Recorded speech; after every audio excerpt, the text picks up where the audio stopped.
Daniel capítulo 7, a partir do versículo 1.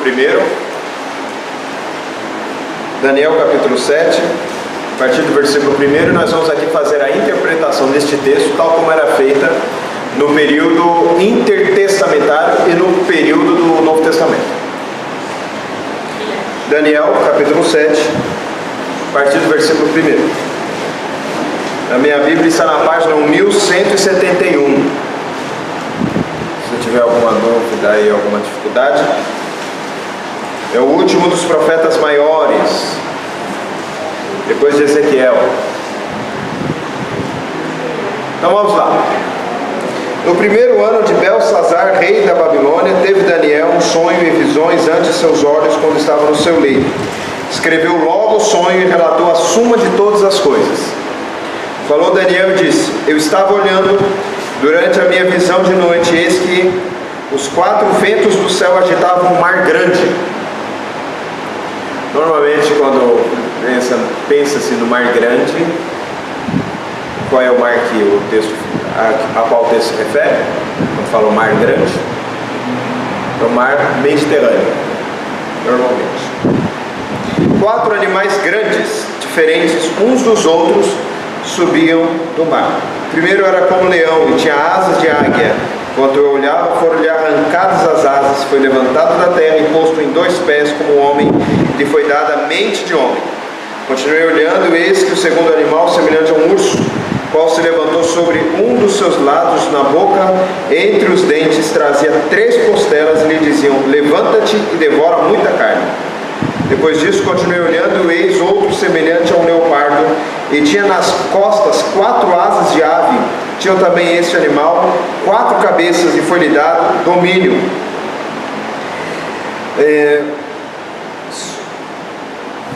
Até aqui, como normalmente esses animais eram interpretados nesse período. O primeiro animal era a Assíria, o reino da Assíria. O segundo animal, o reino da Babilônia. Não me recordo até onde isso era entre os medos e dos persas, mas havia um consenso de que o sexto era o Império Macedônico. Sexto não, o do versículo 6, que tinham as 4 cabeças, e imagina-se que as 4 cabeças seriam os 4 generais do Alexandre o Grande, rei da Macedônia.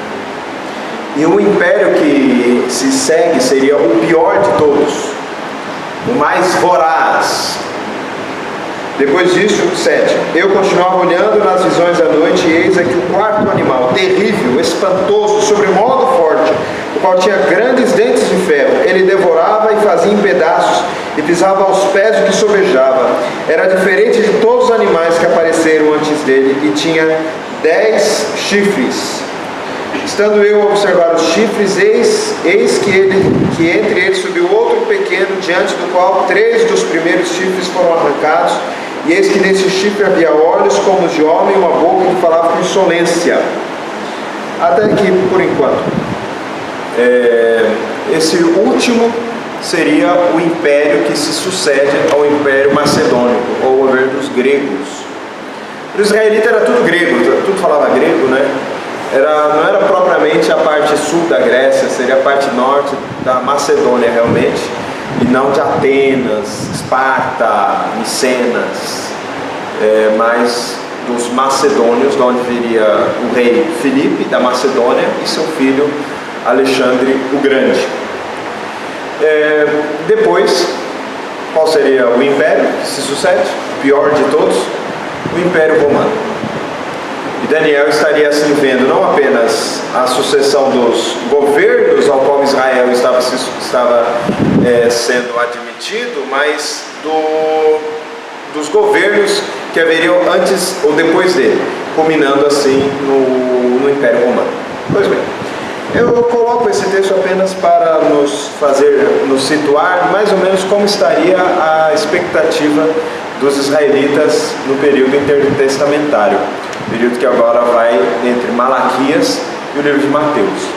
O estudo desse livro é um período não canônico, é um período em que chamado de silêncio profético.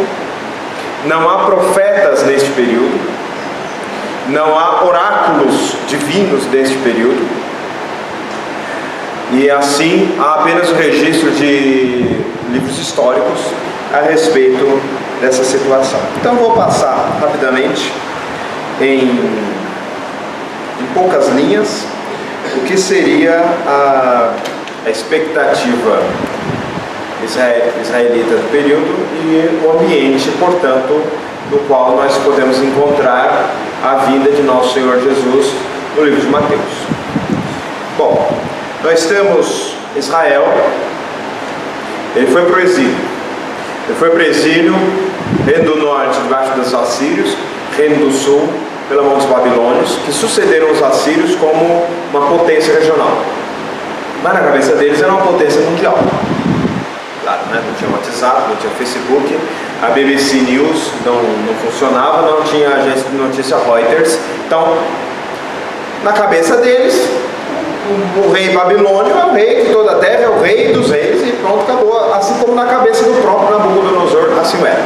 Pois bem, aí depois os irmãos lembram da passagem lá, quando é escrito nos dedos, por uma mão, no reinado de Belsazar, que é exatamente o rei que nós acabamos de falar, que era na verdade uma espécie de governante, um régulo, não propriamente um rei, mas é aquele que estava exercendo o domínio porque seu pai Nabonido estava nas diversas incursões militares, ele que era filho de Nabucodonosor, e durante o reinado de Nabonido, que foge dos medos e dos persas, eu não sei especificar exatamente de quem ele teria fugido, se era medo ou se era persa, não me lembro aqui de memória, mas os persas entram em cena e Ciro proclama a possibilidade do retorno do exílio. Uma parte retorna, outra parte não, muita gente fica na que seria conhecida como a diáspora. Na diáspora eles vão fazendo os seus centros de culto, ou os seus centros culturais para a preservação de seu culto, que eram chamados das sinagogas. Assim nasce a sinagoga. Lembra o apóstolo Paulo, cada vez que ia para uma cidade, iniciava a sua missão, encontrava numa cidade uma sinagoga? Pois é assim que elas nascem. O pessoal não volta para o exílio porque já está bem estabelecido, já está lá com seus negócios. Os judeus gostam de fazer comércio, são comerciantes quase que natos, né? Então lá já estão fazendo tenda, produzindo isso com a sua indústria e desenvolvendo os seus locais de serviço. Pois bem, aí eles não voltam. E aqueles que voltam com o coração pesaroso. Nós vimos a profecia do profeta Ageu, aqueles que choraram lá em Esdras, Neemias, viram o templo e viram que a glória do templo não era tão gloriosa, digamos assim, quanto fora o período de Salomão. E lá eles vão continuando, mas aquele sabor de tá tudo bem, mas não tão bem assim. E Israel passa sob o governo do Império Babilônio, passa para os persas. E os persas são bastante tolerantes, mas em relação aos assírios, claro, e em relação ao governo que eles vão ter depois.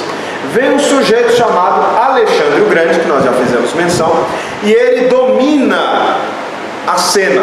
Só que ele domina de um jeito interessante. Ele não quer oprimir os povos que são subjugados. Ele simplesmente quer ser reconhecido como o rei dos reis. Então ele vai permitindo o culto e a cultura dos israelitas e das nações que se sujeitam a ele.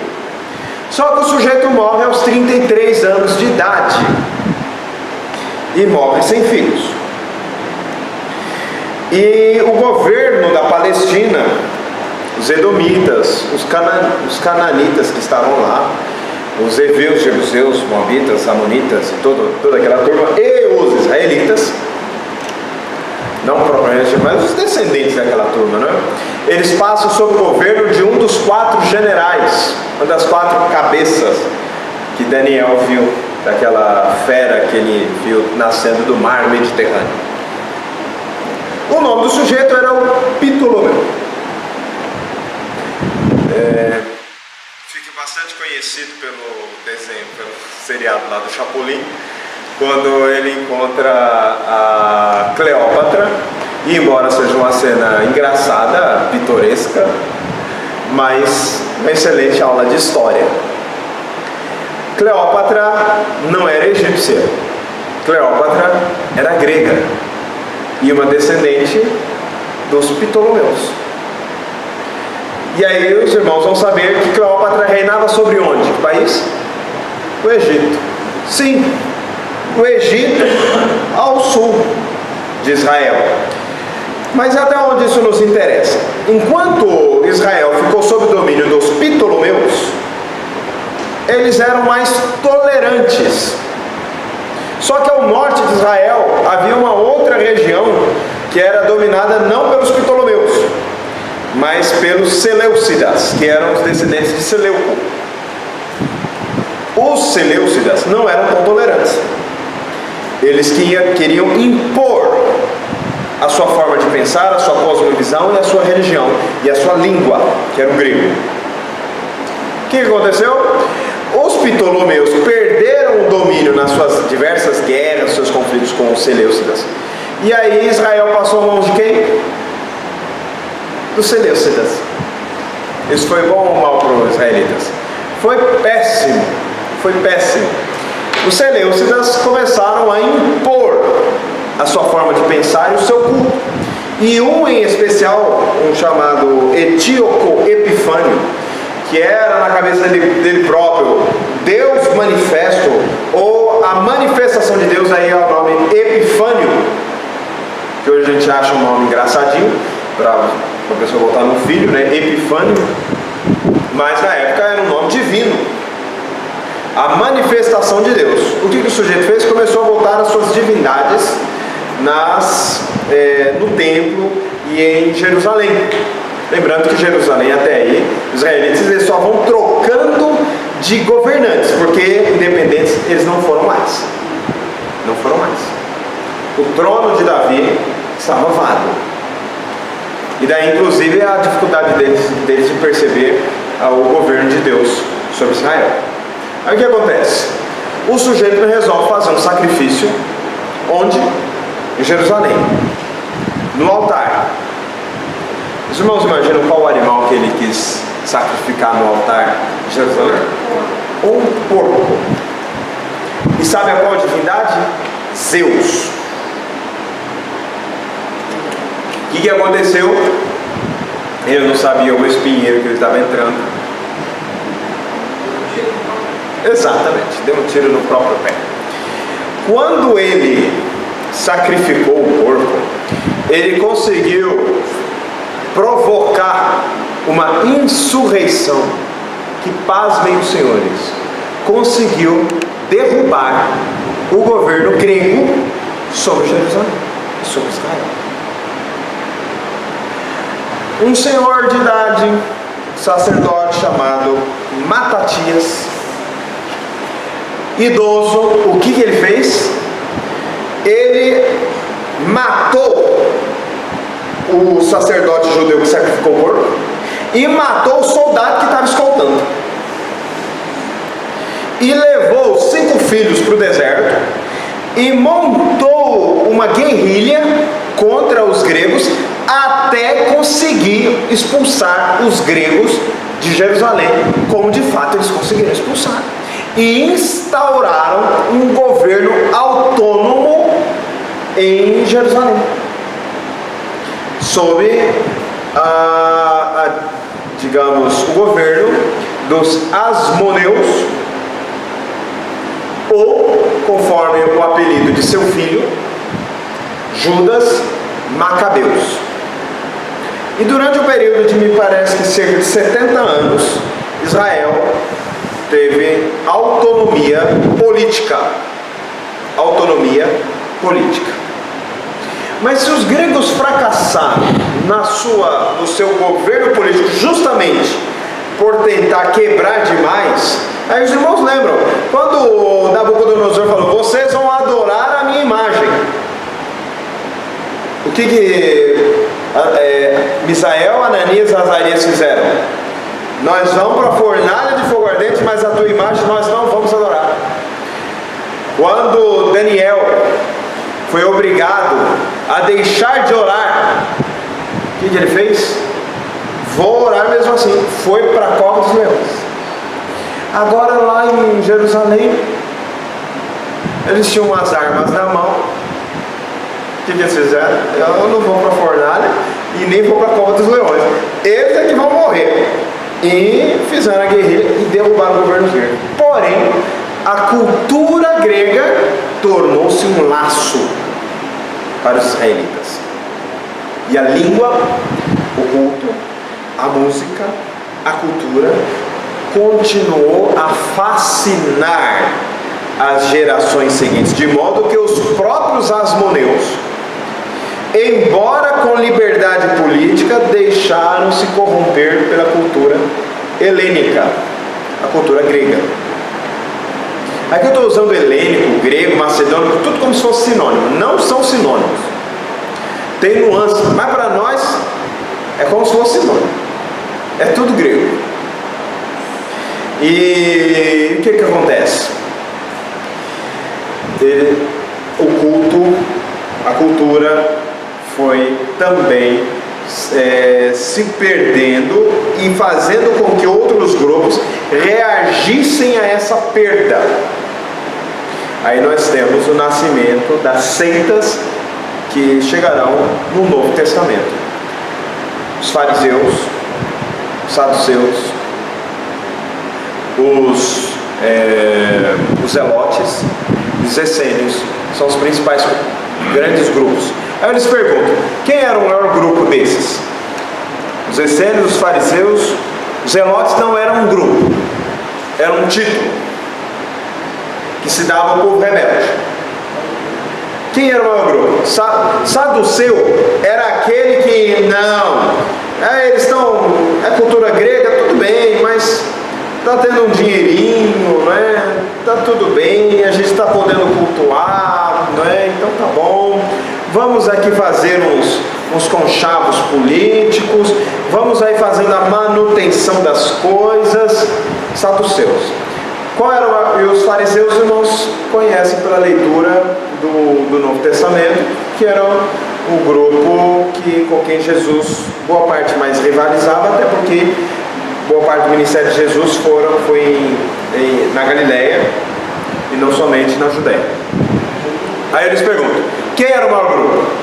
Saduceu, zelote, essênio ou fariseu?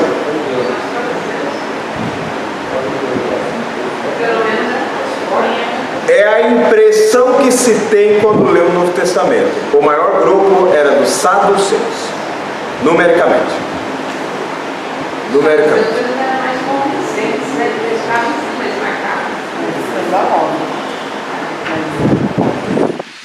Os irmãos percebem, pela nota de rodapé número 7, na página 151 do livro do Michael Gorin e do Craig Bartholomew.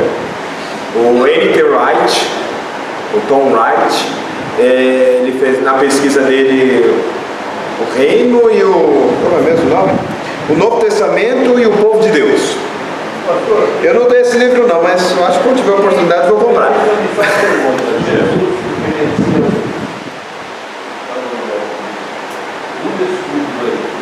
Oi? Jesus pertenceu a um desses grupos. Agora, se falar de novo, não sei qual que é.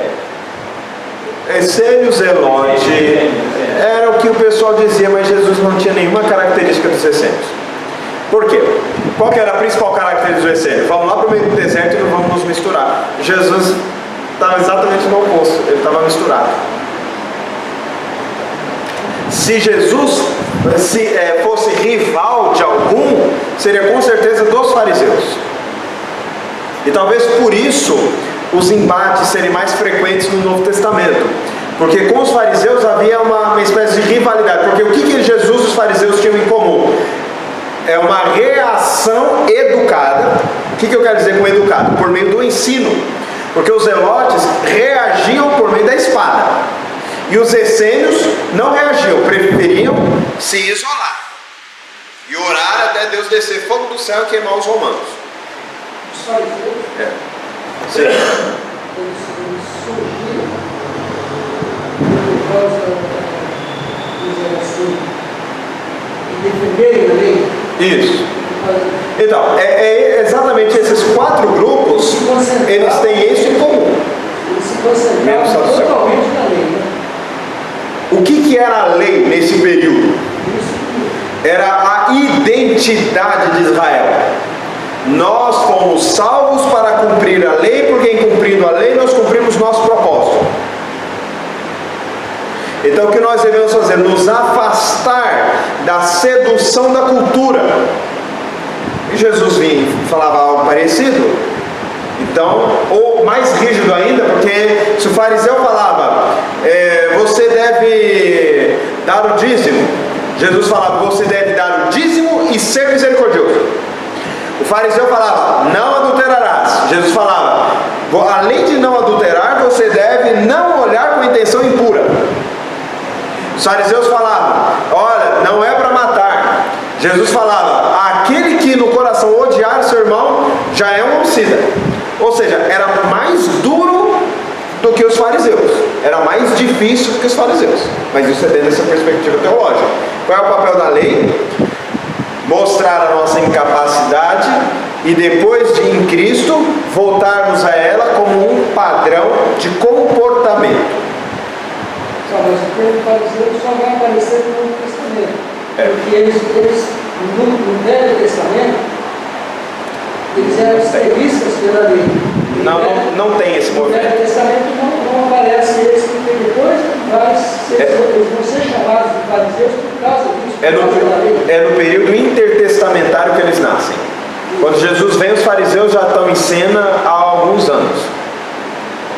Por quê? Porque eles nascem exatamente como essa resposta à cultura, ao amor à cultura grega, que os saduceus eram a representação mais emblemática, como nós falamos. Segundo N.T. Wright, os saduceus eram o maior número, tinha o maior número de seguidores entre as seitas, e a grande maioria não seguia ninguém. Ele coloca isso nos seguintes números. Cadê? Não me pergunte como é que ele contou, porque eu não sei. A população era de cerca de 500 mil. O número de fariseus era 6.000, essênios 4.000, saduceus e sacerdotes 20.000, bem mais. Mas a maioria não estava em nenhum lugar. Sobrou quanto? Sobrou quase tudo, não é? Muito pouco. O número dessas correntes. Zelotes não tinha como contar, porque zelote era mais um comportamento e não existia uma linha, um grupo. Sujeito assim, aparecia um Messias na cabeça dele, alguém que vai nos libertar dos romanos. Como eu falei, eu não fiz menção. Depois dos asmoneus, os romanos vieram e Pompeu, lembra do Pompeu, nos livros de história? Primeiro triunvirato, ou seja, finalzinho da República Romana e início do Império Romano é quando vem o domínio dos romanos sobre Israel. Aí o Pompeu, o Crasso passam pela região, aí Marco Antônio chega até o Egito, encontra com Cleópatra, que era a última dos Ptolomeus, ou seja, daquele governo que está lá desde Alexandre o Grande, e aí tudo isso que aparece lá nos filmes, nas histórias, vai entrando em cena mais ou menos no mesmo período. E aí nesse período, esses grupos que antes faziam oposição à cultura, agora vão fazer também oposição mais uma vez ao domínio estrangeiro. Ao domínio estrangeiro. Que agora vai exigir mais tributos, que agora vai exigir nomear os sacerdotes. O sumo sacerdote será nomeado no palácio do governador e não no sinédrio e nem no templo. E os únicos 2 grupos políticos que tinham acesso ao sinédrio eram fariseus, oposição, e saduceus, governo. Então lá tinha esses dois grupos também. Vamos comparando. Democratas, republicanos, MDB, Arena, por aí vai. Um era o governo, outro era a oposição. É que hoje a Arena é democratas. Quem diria? Não, pois é. A instabilidade política atual não nos permite dizer quem é o governo e quem é a oposição atualmente, então vamos aí da memória um pouco mais afastada. Se for pensar assim, pensa nos Estados Unidos, atual governo republicano, oposição democrata. São governo, saduceus, oposição, fariseus. E Jesus, terceira via, andando por fora, dizendo: o meu governo não é deste mundo. Vocês podem brigar à vontade. Meu governo não é deste mundo. O reino de Deus é de uma outra natureza. Mas aí eu já estou entrando no Novo Testamento. Alguma dúvida sobre isso? Só quero perguntar uma coisa que eu aprendi esse pedaço que é assim, mas o povo de Israel, né? O povo sofreu. Pois é. Aí saíram na mão, pegava outra. Ele só foi trocando os governos. Ele ficou 500 anos sob o Império Romano. Até 400 e pouco depois de Cristo. Isso que ainda no ano, mais ou menos no ano 70, eles ainda experimentaram outra diáspora. Outra diáspora. Depois da primeira lá do exílio, experimentaram outra. Retornando apenas, salvo engano, no ano de 1948, a ser um estado com governo próprio. Recebendo aí todas as nossas homenagens, pelo menos do ponto de vista de uma etnia que conseguiu se organizar durante tanto tempo sem Estado e sem território, né? Mesmo assim, e mesmo assim, com tanta guerra que tem na região, cercado de inimigos, ainda assim consegue estar inteiro. Então, recebendo assim todas as nossas homenagens por ter conseguido esse feito. Não sei quais são os propósitos de Deus com isso. Eles não estão de todo revelados. Há no meio do nosso estudo aqui umas 5 convicções fundamentais que animavam os israelitas nesse período. E eu vou passar por eles rapidamente. O primeiro era o monoteísmo, claro, monoteísmo. Todas as nações adoravam vários deuses e eles eram monoteístas. Segunda, a ideia da eleição. De todas as nações da terra, eles são os eleitos, eles são os predestinados. Então eles se enxergavam assim: nós temos essa missão. Terceira convicção, a lei, a Torá, fidelidade à Torá. A Torá, a lei de Deus, é a vontade de Deus para o mundo e sobretudo para nós. Então esse apego. Quarta é a terra e o templo.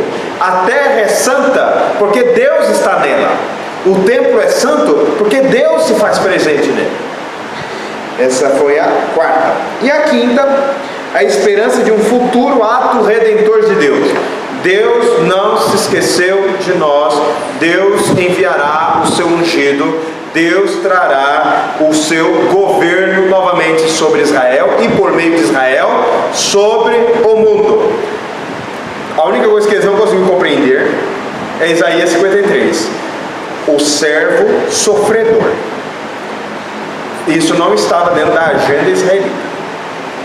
O ungido era para sentar no trono e expulsar os romanos. Bom, ou os gregos, ou quem tivesse no poder na hora, né? Até porque eles ficavam trocando de império. Mas a expectativa messiânica, ela passa por uma releitura no Novo Testamento, e é exatamente esse novo período que nós vamos olhar no nosso próximo encontro. Alguma dúvida? Não? Aí eu convido os irmãos, aqueles que não leram, a ler as páginas 135 até o 151. Poucas páginas. Com isso os irmãos estão tendo uma grande leitura de todas as escrituras, entendendo tudo como se fosse uma história só. Eu sei que no início todo mundo fica animado, começa a ler e depois vai perdendo o gás. Então volta o gás de novo, porque nós todos precisamos ter entendimento das escrituras. Eu não entrei para a gente. Não, Eu já fui todo período para evitar passar por um período tão grande sem ter tantos textos bíblicos no qual nós pudéssemos nos basear. Aí eu já passei demais. Nós precisamos restaurar, irmãos, a nossa boa fama de ser a igreja presbiteriana, a igreja da Bíblia. Nós já fomos bons de Bíblia, hoje nós somos muito ruins. Muito ruim de Bíblia. Os outros diziam que nós éramos ruins de oração e ruim de louvor, mas de Bíblia a gente era bom. Se a gente ficar ruim de Bíblia, não sei qual vai ser a saída para nós, então. Então, mas não quer dizer que a gente deve ser ruim de oração e ruim de louvor também, né? A gente precisa louvar bem, orar bem e conhecer bem a Bíblia. Mas é que realmente as outras denominações achavam que a gente era tudo bom de Bíblia, né? Falava, o presbiteriano está aí, já fala, ó, cuidado, lá você vai falar, porque eles são tudo entendidos de Bíblia. E nós temos que realmente ser bem entendidos de Bíblia mesmo. Não para se orgulhar, mas porque a Bíblia é a palavra de Deus, não tem que conhecer a palavra de Deus. Né? Então, isso posto, vamos encerrar.